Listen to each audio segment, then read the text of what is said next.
Obecný úrad a kultúrny dom. Výstavbu budovy obecného úradu, vtedy miestneho národného výboru, MNV, ukončili 19.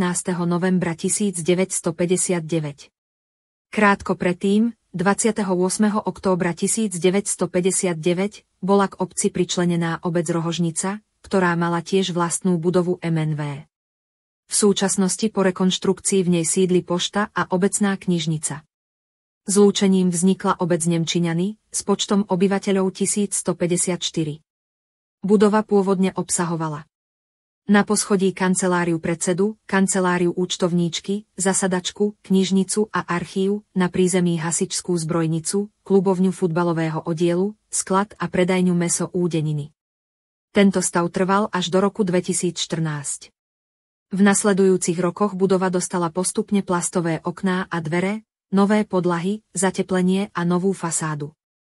Zmenila sa aj dispozične, pribudla kuchyňka, sociálne zariadenia a spojovacia chodba.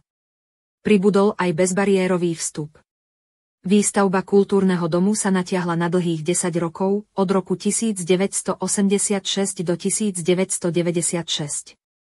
Aj on od tej doby absolvoval viacero stavebných úprav a vylepšení. Zateplenie strechy a nová krytina, zateplenie obvodových múrov a nová fasáda, nové plastové okná i dvere, nové kompletné vybavenie kuchyne a nové sociálne zariadenia.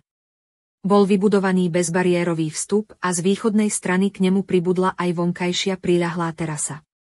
Staré plynové kotly a vykurovacie telesá boli vymenené za nové, celý interiér dostal nové elektrické svietidlá, do vestibulu pribudla rozsiahla obrazová galéria o histórii a súčasnosti obce.